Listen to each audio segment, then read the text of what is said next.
Good evening everyone. तो अब तक हमने मोल्स निकालना सीख लिया। एटॉमिक मास क्या होता है, मोलर मास क्या होता है, वेपर डेंसिटी क्या होता है, ये सब हम सीख चुके हैं। अब हम बात करेंगे percentage combination, empirical formula and molecular formula का। तो परसेंटेज कॉम्बिनेशन होता क्या है, सबसे पहले मैं इसकी बात करूँगा। देखिए, अगर मैंने बोला कि मेरा जो वाटर है H2O है 100% प्रेजेंट है, तो उसमें ऑक्सीजन एलिमेंट का वाटर के कंपाउंड के अंदर कितना परसेंटेज प्रेजेंट है उसी को बोलते हैं मास परसेंटेज। इसी को हम निकालना सीखेंगे। और इसमें क्या होता है, देखिए, अगर मैं आपसे बोलूं CO2 का मॉलिक्यूलर मास बताइए, तो आप झट से बोल दोगे 44। मैं बोलूं वाटर का बताइए, आप झट से बोल दोगे 18। अगर मैं बोलूं कैफीन का बोलिए मॉलिक्यूलर मास, अगर मैं बोलूं इंसुलिन का मॉलिक्यूलर मास बोलिए, मैं आपसे बोलूं हीमोग्लोबिन का मॉलिक्यूलर मास बोलिए, तो वो आपको बता पाना थोड़ा मुश्किल होगा, क्योंकि आप उसका मॉलिक्यूलर फॉर्मूला नहीं जानते हो। तो इन्हीं की हेल्प से mass percentage, empirical formula, molecular formula, हम जो कंपाउंड अननोन है, जिनका हम मॉलिक्यूलर फार्मूला नहीं जानता, उनका मॉलिक्यूलर मास निकाल सकते हैं। ठीक है, तो सबसे पहले हम पढ़ते हैं mass percentage of element in compound. अब mass percentage of element in compound होता क्या है, जैसे कि मैंने बताया वाटर का मॉलिक्यूल है। अगर वाटर का मॉलिक्यूल 100% है, प्रेजेंट है, 100% प्रेजेंट है, मैं 100% का मतलब 100 ग्राम समझ सकता हूँ, 100% प्रेजेंट है, तो इस 100% में ऑक्सीजन का कितना परसेंटेज होगा, वही है मास परसेंटेज ऑफ एलिमेंट। मैं बोलूँ हाइड्रोजन का कितना परसेंट होगा, वही है मास percent of element in a compound. ठीक है, तो किसी भी एलिमेंट का उसके कंपाउंड के अंदर कितना परसेंटेज मास होगा, उसका एक फॉर्मूला होता है, total mass of element in a compound divided by molar mass of a compound into 100। अब ये total mass of element compound कैसे निकालते हैं, तो याद रखना एटॉमिसिटी इनटू एटॉमिक मास। ठीक है, एटॉमिसिटी इनटू एटॉमिक मास। जैसे अब एटॉमिसिटी क्या होता है ये देख लेना। अगर मैं बोलूँ यूरिया, हम जानते हैं यूरिया का मॉलिक्यूलर फॉर्मूला क्या होता है, NH2CO NH2। तो मैं बोलूँ मुझे नाइट्रोजन का मास परसेंटेज निकालना है, तो मुझे एटॉमिसिटी नाइट्रोजन की पता होनी चाहिए। तो यहाँ नाइट्रोजन कितने एटम है, 2, तो एटॉमिसिटी क्या रखूँगा, 2। अगर मैं बोलूँ कार्बन का मुझे मास परसेंटेज निकालना है इस एलिमेंट के अंदर, इस कंपाउंड के अंदर, तो कार्बन एलिमेंट कितने हैं, 1, तो इसकी एटॉमिसिटी कितनी होगी, 1। अगर मैं बोलूँ हाइड्रोजन का मेरे को मास परसेंटेज निकालना है, तो इस कंपाउंड के अंदर कितने हाइड्रोजन, 4, तो एटॉमिसिटी कितनी हो गई, 4। ठीक है, तो याद रखिएगा, किसी भी कंपाउंड में किसी भी एलिमेंट का कितना परसेंटेज होगा उसी को क्या बोलते हैं, मास परसेंटेज। निकालने का formula total mass of element in compound divide bye molecular mass of a compound multiply by 100। अब टोटल मास कैसे निकालते हैं, एटॉमिसिटी इनटू एटॉमिक मास। अब नोट करके एक पॉइंट लिखेंगे कि जब क्वेश्चन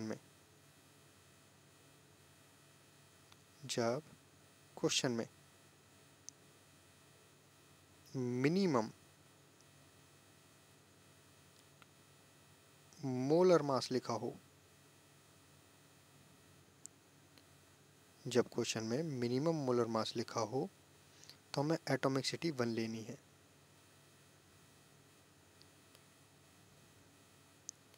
तो एटॉमिसिटी क्या लोगे आप, 1।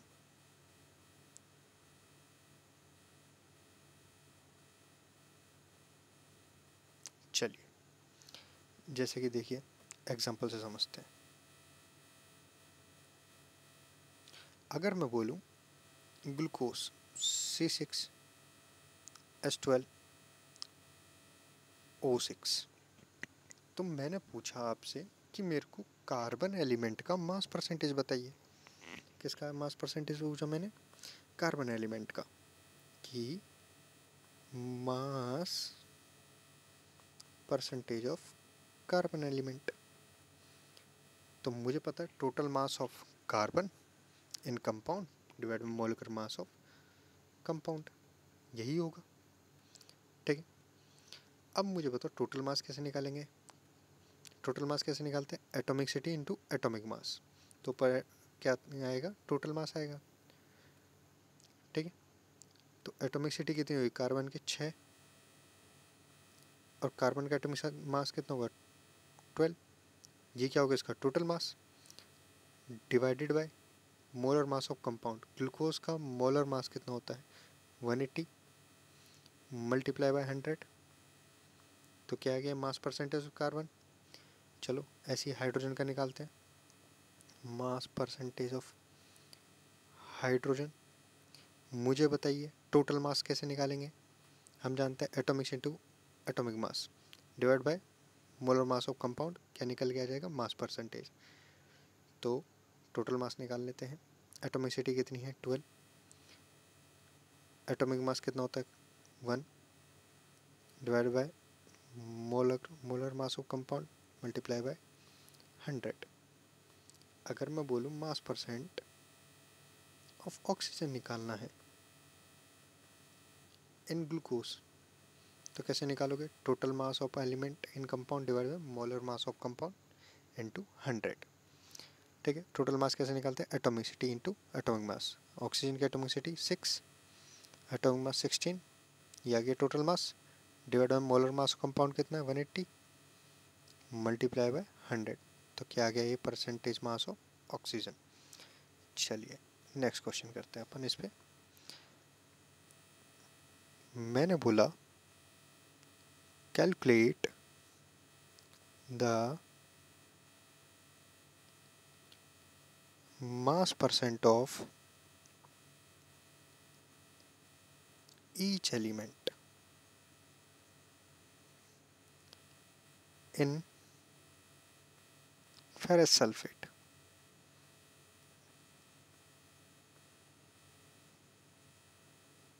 ओके, और यहाँ मैंने मोलर मास दे रखे हैं आपको, सॉरी एटॉमिक मास, सभी एटम के मास मैंने दे रखे हैं और एटम का मास क्या होता है एटॉमिक मास। आपको आयरन का दे रखा है 56, सल्फर का 32 और ऑक्सीजन का 16। ठीक है, तो क्वेश्चन को प्रोसीड करें। चलिए, तो मुझे बताइए मोलर मास ऑफ कंपाउंड निकालें हम क्या पहले, मोलर मास ऑफ कंपाउंड। पूरा प्रोसीजर से क्वेश्चन कराऊंगा, देन नेक्स्ट क्वेश्चन आप खुद से ट्राई करना, ये प्रैक्टिस है, फिर और क्वेश्चन और करेंगे हम। तो molar mass of a compound, तो मुझे बताइए आयरन कितने हैं 2, तो 2 मल्टीप्लाई बाय 56 प्लस सल्फर कितने हैं 3, तो 3 मल्टीप्लाई बाय 32 प्लस ऑक्सीजन कितने हैं 12, तो 12 मल्टीप्लाई बाय 16। इनको ऐड करोगे तो आएगा 400, तो मेरा मोलर मास ऑफ कंपाउंड निकल आया। वो कह रहा है मास ऑफ ईच एलिमेंट, मतलब आयरन का भी निकालना है, सल्फर का भी और ऑक्सीजन का भी। तो हम निकालते हैं मास परसेंट ऑफ आयरन। तो मास परसेंट ऑफ आयरन का फॉर्मूला क्या हो जाएगा, total mass of iron in ferrous sulphate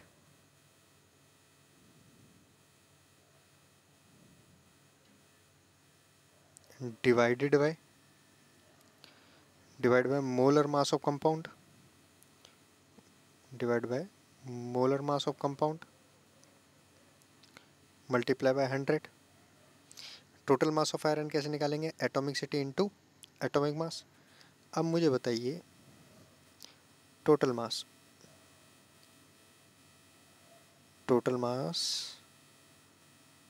of iron in Fe2SO4 whole thrice क्या होगा, atomicity into atomic mass. Iron की एटॉमिसिटी कितनी है 2, एटॉमिक मास अभी देखा था हमने कितना होता है 56, क्या टोटल मास निकल आया? तो यहाँ से मास परसेंटेज ऑफ आयरन निकाल सकते हैं। Total mass divided by molar mass compound, कितना 400 मल्टीप्लाई में 100। तो इसको सॉल्व करोगे आएगा 28%। सेम ऐसे हम सल्फर के साथ करेंगे, क्योंकि उसने क्वेश्चन में मास ऑफ ईच एलिमेंट पूछा है। तो मैं बोलूँगा कि मास परसेंटेज ऑफ सल्फर मुझे निकालना है, तो क्या आएगा? Total mass of sulphur in Fe2SO4 whole thrice divided by molar mass of compound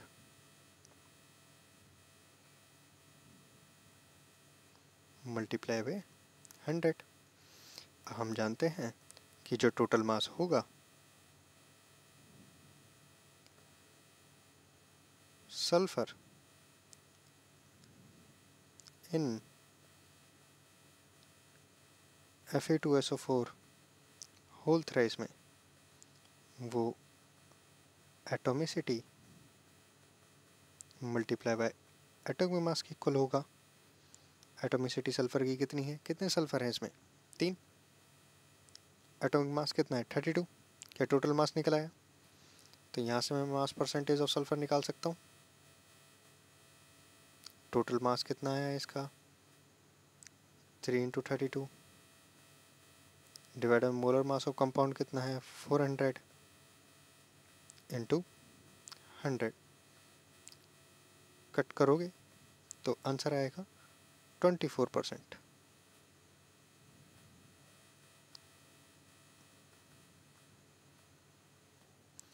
तो अब देखिए, हमारा आयरन हो गया, सल्फर हो गया, अब क्या बचा? मास परसेंट ऑफ ऑक्सीजन, क्योंकि उसने ईच का पूछा है। मास परसेंट ऑफ ऑक्सीजन, तो क्या होगा formula? Total mass of oxygen in Fe2SO4 whole thrice, बोले तो ferrous sulphate, divide by molar mass of compound. Total mass कैसे निकालेंगे? Total mass of oxygen in Fe2SO4 whole thrice, same atomicity multiply by atomic mass. तो atomicity कितनी है? Oxygen कितने हैं इसमें? 12। एटॉमिक मास कितना होता है? 16। क्या मास परसेंटेज निकाल देंगे? अब हमारा टोटल मास निकल के आ चुका है। टोटल मास कितना निकल के आया है हमारा? 12 × 16।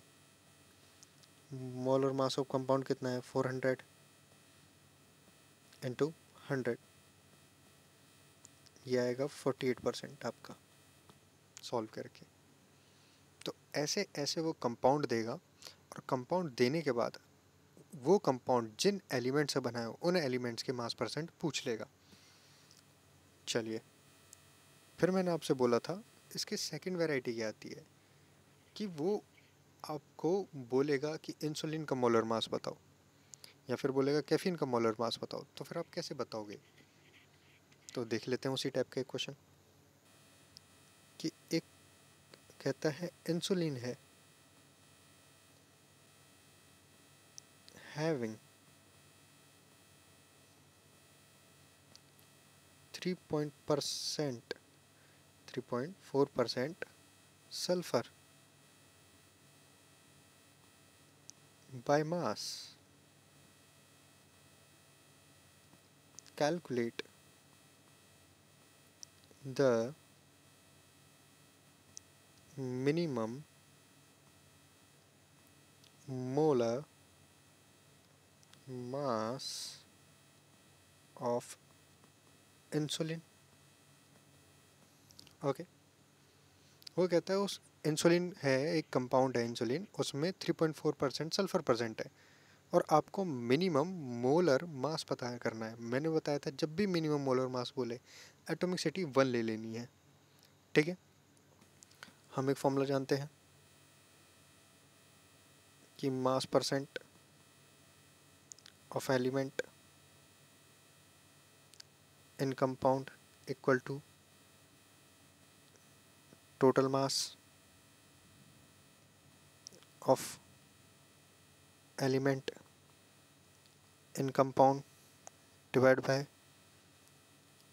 Molar mass of compound into 100। क्या उसने मोलर मास ऑफ कंपाउंड ही पूछा है? मास परसेंट ऑफ एलिमेंट कितना दे रखा है? 3.4। क्या टोटल मास निकाल लेंगे? हम जानते हैं टोटल मास का फॉर्मूला क्या होता है, एटॉमिसिटी इनटू एटॉमिक मास। मैंने बोला था जब भी मिनिमम वर्ड आ जाए एटॉमिसिटी क्या ले लोगे 1, मोलर मास सल्फर का कितना होता है 32। क्या मोलर मास मुझे निकालना ही है, क्या उसको x मान लूँ इनटू 100। तो यहाँ से मेरा इंसुलिन का मोलर मास आ जाएगा 32 डिवाइड बाई 34 इंटू 100। तो इस टाइप के जो ये जो टॉपिक है इससे दो ही वैरायटी बनती हैं, या तो वो कंपाउंड दे के उस कंपाउंड से बने एलिमेंट का मास परसेंट पूछ लेगा, या फिर वो किसी एलिमेंट का मास परसेंट दे के उसका उस कंपाउंड का मोलर मास पूछ लेगा। ठीक है, तो यही वैरायटी बनती है मास परसेंटेज से रिलेटेड टॉपिक में। ठीक है, चलो एक क्वेश्चन और कर लेते हैं।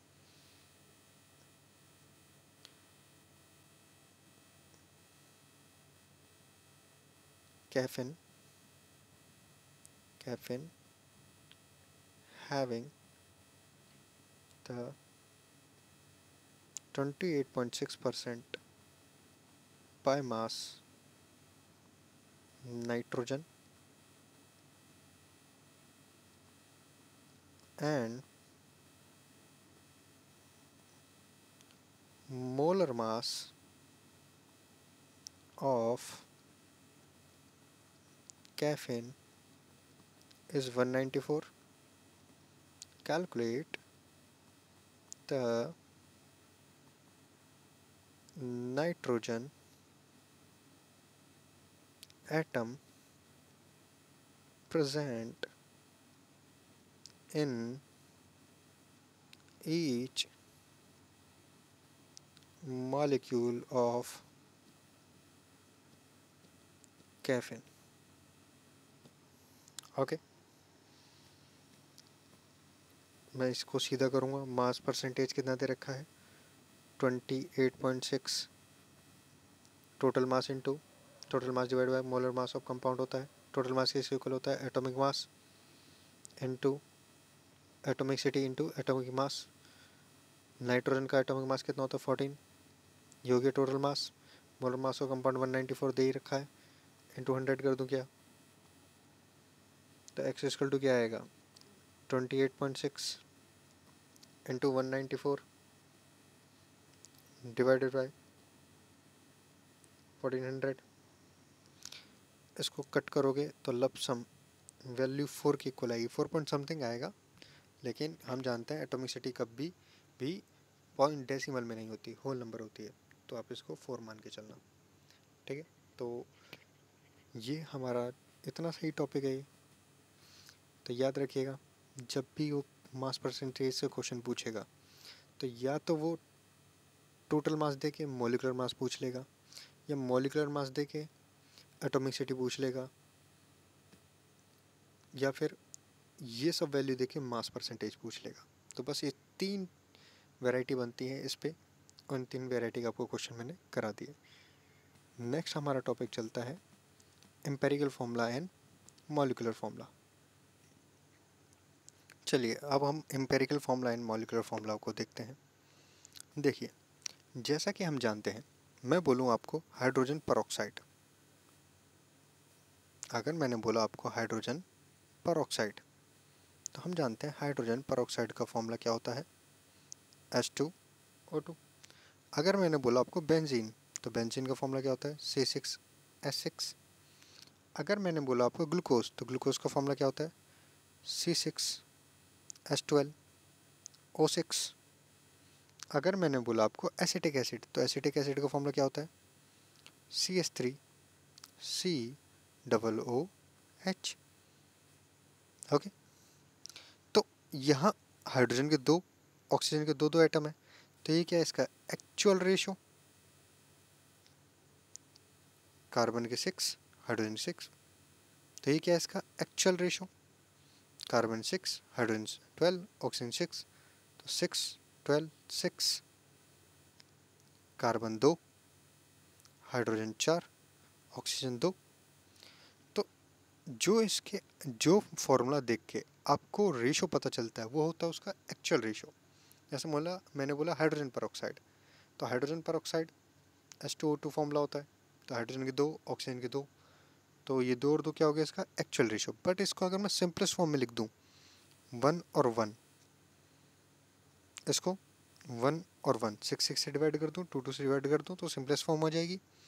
इसको 6 से डिवाइड करूँगा तो कितना आएगा, बोलिए, 1 2 1।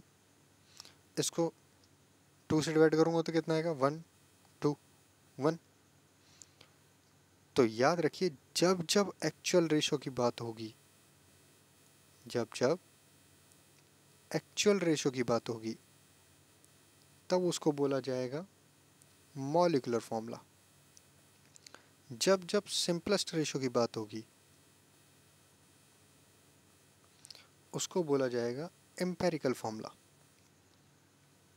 याद रखना दो कंपाउंड का मॉलिक्यूलर फॉर्मूला हमेशा अलग होता है, दो कंपाउंड का मॉलिक्यूलर फॉर्मूला हमेशा अलग होता है, बट उनका एम्पेरिकल फॉर्मूला, बट दो कंपाउंड का एम्पेरिकल फॉर्मूला सेम हो भी सकता है और नहीं भी।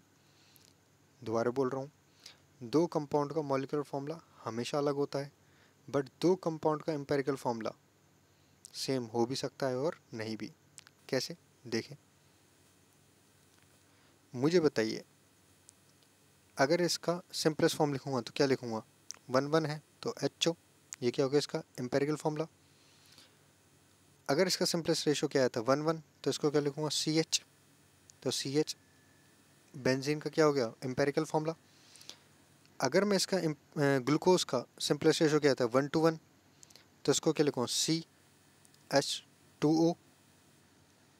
इसका सिंपलेस्ट रेशो कितना आया था 1 to 1, तो इसको क्या लिखूँगा CH2O। तो यहाँ से देख के बोल सकते हो कि ग्लूकोज का और एसिटिक एसिड का मॉलिक्यूलर फॉर्मूला तो अलग अलग है बट एम्पेरिकल फॉर्मूला सेम है। तो वही बात हो गई कि दो कंपाउंड का मॉलिक्यूलर फॉर्मूला हमेशा अलग होगा, बट दो कंपाउंड का एम्पेरिकल फॉर्मूला सेम हो भी सकता है और नहीं भी। सेम कब होगा, जब उनका सिंपलेस्ट रेशो सेम हो जाए। तो इसकी डेफिनेशन लिख लेते हैं हम। एम्पेरिकल फॉर्मूला की डेफिनेशन लिखेंगे,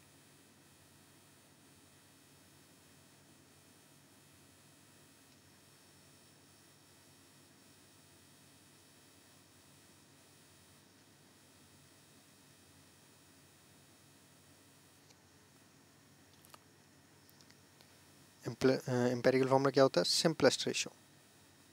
जब जब सिंपलेस्ट रेशो की बात होगी आप किसकी बात करोगे, एम्पेरिकल फॉर्मूला की। The simplest ratio of atom of various element in one molecule, in one molecule of compound is called empirical formula।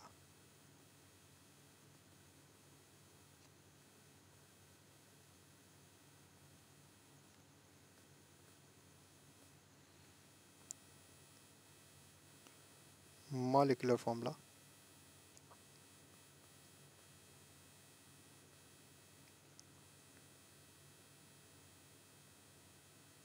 की डेफिनेशन देख लेते हैं।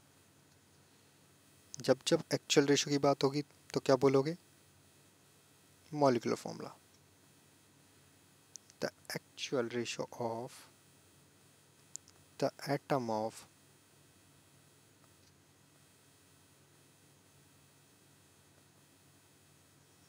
various element in one molecule of compound is called molecular formula।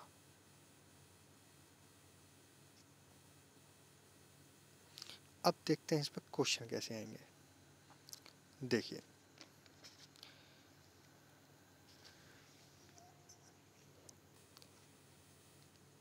इससे related question आने के लिए चलो पहले एक क्वेश्चन करके देख लेते हैं सिंपलेस्ट फॉर्म में। सिंपल वाला क्वेश्चन करते हैं। क्वेश्चन है, इन a compound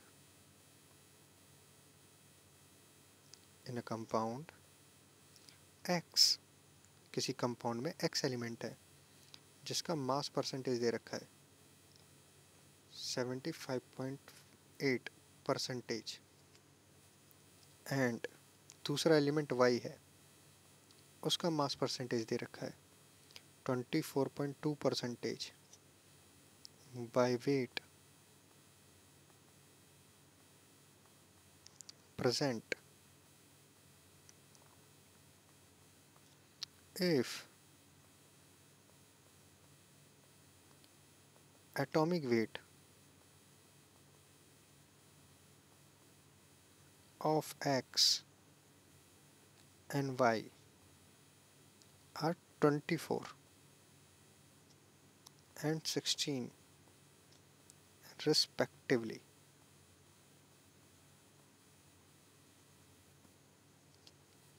then calculate the empirical formula of the compound।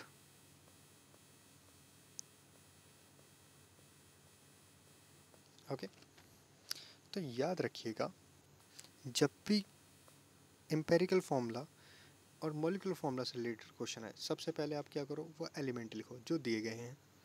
लिखा आपने एक्स और वाई एलिमेंट हमें दिए गए हैं, फिर इनका परसेंटेज वेट लिखो। क्या लिखो? इनका परसेंटेज वेट। परसेंटेज वेट कितना दिया गया है? 75.8%। ये दिया गया है 24.2%। लिखा। फिर क्या करो, इनके मोल निकालो। क्या निकालो? मोल। तो मोल कैसे निकालोगे? एक्स का वेट कितना हो गया? 75.8% है। 100 में 75.8% है तो कितना हो गया? 75.8 ग्राम। गिवन वेट इसका दे ही रखा था 24। इसका कितना था? 24.2। गिवन वेट इसका दे ही रखा था, एटॉमिक वेट कितना? 16। मोल्स निकल गए क्या? मेरे मोल्स निकल गए 3.1 और 1.5। अब आपको मोल्स का रेशो निकालना है। क्या निकालना है? मोल्स का रेशो। कौन सा? सिंपलेस्ट। अब सिंपलेस्ट रेशो कैसे निकालोगे? याद रखना, जो आपने मोल्स निकाले एलिमेंट्स के, उसमें चेक करो सबसे छोटी वैल्यू किसकी आ रही है। 3.1 और 1.5 में से छोटा कौन होता है? Very good, 1.5। तो आप क्या करो, दोनों के नंबर ऑफ मोल्स को 1.5 से डिवाइड कर दो। तो 3.1 divide by 1.5, 1.5 divide by 1.5, divide किया, कितना आया? 2। कितना आया? 1। तो रेशो क्या है मेरा? 2:1 आ गया, सिंपलेस्ट रेशो। तो सिंपलेस्ट रेशो ही क्या होता है? Empirical formula. तो क्या आ जाएगा? x/y। यही मुझसे पूछा था, एम्पेरिकल फॉर्मूला। अब आप क्वेश्चन करोगे कि सर आपने एम्पेरिकल फार्मूला निकालना तो सिखा दिया, बट क्या एम्पेरिकल फार्मूला से मॉलिक्यूलर फार्मूला निकाल सकते हैं? हाँ भाई साहब, मॉलिक्यूलर फार्मूला का सिंपलेस्ट फॉर्म ही तो एम्पेरिकल फार्मूला है। तो हम एम्पेरिकल फार्मूला को अगर n से डिवाइड कर दें तो मेरा मॉलिक्यूलर फार्मूला निकल आएगा। मॉलिक्यूलर फार्मूला अगर आपको निकालना है तो आप उसे n से डिवाइड कर दें, सॉरी मल्टीप्लाई कर दें, आपका मॉलिक्यूलर फार्मूला निकल आएगा। अगर एम्पिरिकल फार्मूला को n से मल्टीप्लाई कर दोगे तो आपका मॉलिक्यूलर फार्मूला निकल आएगा। अब क्वेश्चन ये आता है कि सर यहाँ n क्या है? n के नंबर ऑफ मोल्स है? नहीं, n है आपका मॉलिक्यूलर फार्मूला मास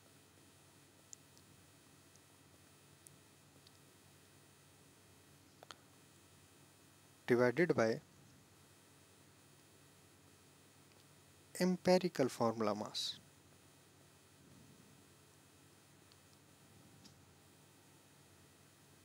चलिए इससे रिलेटेड एक क्वेश्चन कर लेते हैं। चलिए देखते हैं। कहता है कि in a compound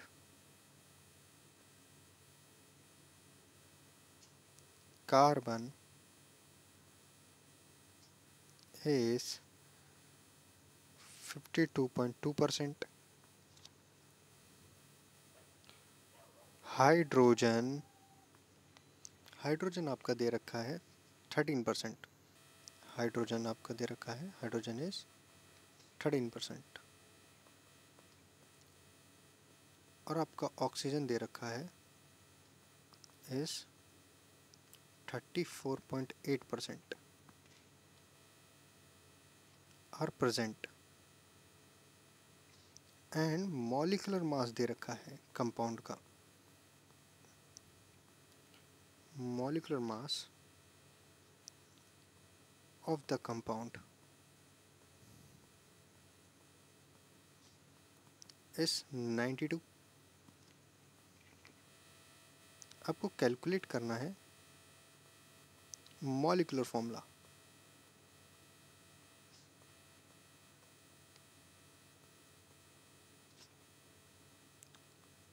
of the compound,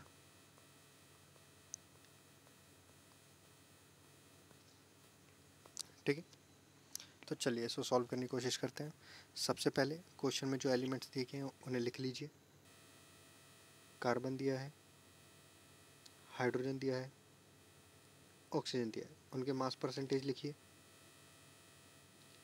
52.2%, 13%, 34.8%।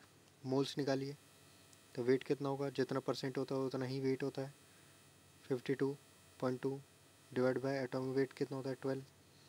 Hydrogen का कितना होगा, 13 है तो 13 ग्राम बाय 1, 34.8 डिवाइड बाय 16, तो यहाँ से मोल्स निकल जाएंगे।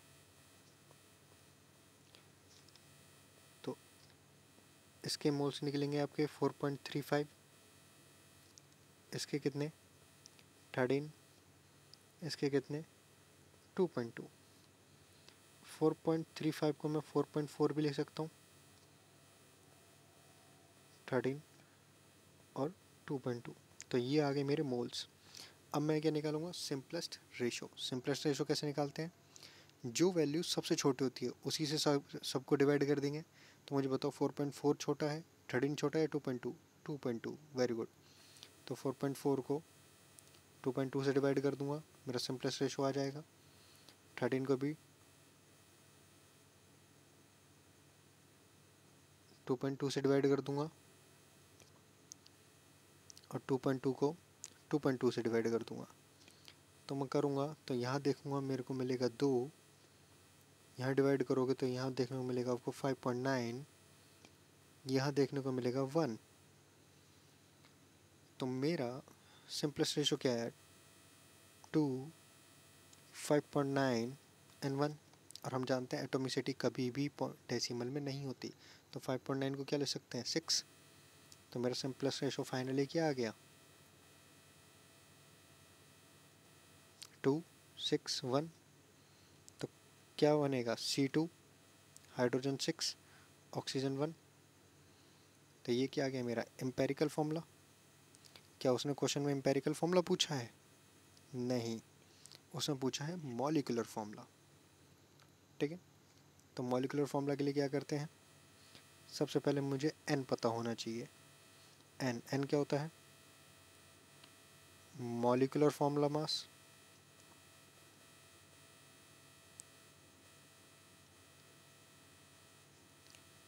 Divided by empirical formula mass. क्या मॉलिक्यूलर फॉर्मूला मास क्वेश्चन में गिवन है आपको 92। एम्पेरिकल फॉर्मूला मास कैसे निकालोगे? कार्बन के कितने हैं 6 और 2, तो 1 का 12 होता है, तो 2 से मल्टीप्लाई कर दोगे। हाइड्रोजन कितने हैं 6, तो 1 मल्टीप्लाई बाय 6। ऑक्सीजन का कितना है 1, तो 1 मल्टीप्लाई बाय 16। तो फाइनली क्या आ जाएगा 92 डिवाइड बाय 46। डिवाइड करोगे कितना आएगा 2 टाइम्स। मेरे को पता है मॉलिक्यूलर फॉर्मूला अगर मुझे निकालना है तो क्या होता है n multiply by empirical formula. n की वैल्यू 2 आई है, एम्पेरिकल फॉर्मूला क्या है आपका C2H6O। 2 से मल्टीप्लाई कर दो कितना आ जाएगा C4H12O2। तो आपको एम्पेरिकल फॉर्मूला निकालना आ गया, मॉलिक्यूलर फॉर्मूला निकालना आ गया।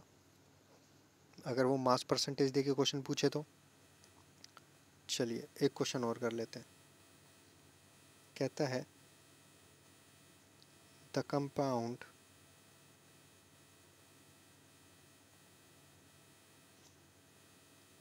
having the 9.8 gram zinc, 1.8 into 10 की power 23 atoms chromium and 0.6 mole atom oxygen, calculate the empirical formula. Calculate the empirical formula of compound. Okay, यहाँ जिंक का एटॉमिक वेट आपको दे रखा है 65। चलिए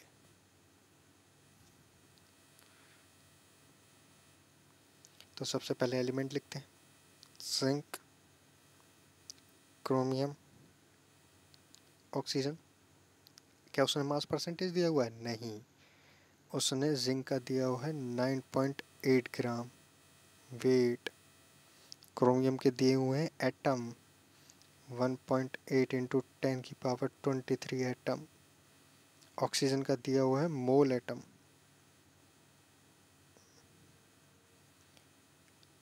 अब मुझे बताइए क्या इन गिवन डाटा से मोल्स निकाल सकते हो? वेरी गुड, हम मोल्स निकालना देख के आ चुके हैं।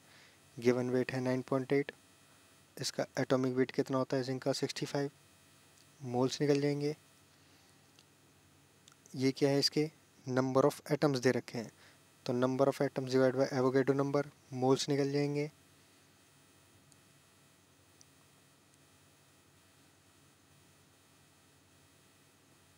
और मोल एटम ही क्या होते हैं मोल्स, तो इसके मोल्स तो अपने आप निकल ही गए। डिवाइड कर लोगे, डिवाइड करोगे कितना आएगा 0.15, यहाँ कितना आएगा 0.3 मोल, यहाँ कितने आ गए 0.6, तो ये तो क्या आ गए मोल्स। अब हमें क्या लेना है सिंपलेस्ट रेशो, तो जिस मोल की वैल्यू छोटी होती है उसी से सबका डिवाइड कर देते हैं। सबसे छोटी वैल्यू कितनी है 0.15, तो सभी को 0.15 से डिवाइड कर दो।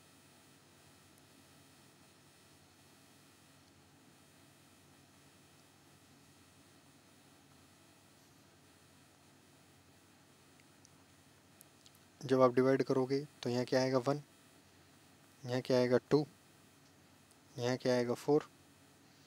तो आपका सिंपलेस्ट रेशो क्या आया?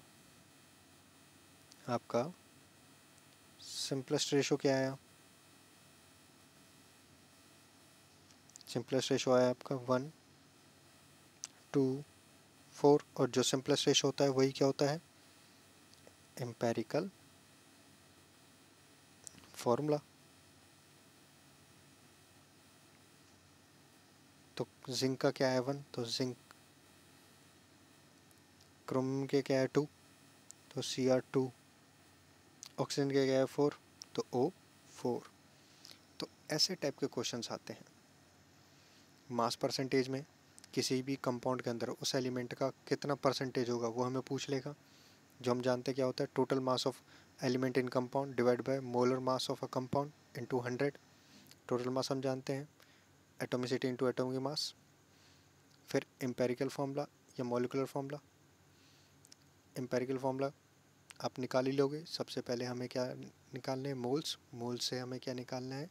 Simplest ratio. और जो सिंपलेस्ट रेशो होता है वही क्या होता है? Empirical formula. मॉलिक्यूलर फार्मूला अगर हमें निकालना है उसे n से मल्टीप्लाई कर देंगे। n कैसे आएगा? Molar mass of molecular mass. जो मॉलिक्यूलर फार्मूला होगा उसका मास क्वेश्चन में गिवन नहीं होगा। एम्पेरिकल फार्मूला हम निकाल के ला सकते हैं और उसका फार्मूला मास कैलकुलेट कर लेना, दोनों को डिवाइड करके n निकल जाएगा और n को एम्पेरिकल फार्मूला से मल्टीप्लाई करके मॉलिक्यूलर मास मॉलिक्यूलर फार्मूला बन जाता है। ठीक है, तो ऐसी टाइप यही ये वैरायटी, इससे ज़्यादा वैरायटी इसमें आती नहीं है। फिर भी मैं इस पर एक सिंगल वीडियो बनाऊंगा जिसमें हम इसके क्वेश्चंस करेंगे। वो वीडियो बेस्ड होगी questions on percentage composition, empirical formula and molecular formula. ठीक है, तो थैंक यू, ओके बाय।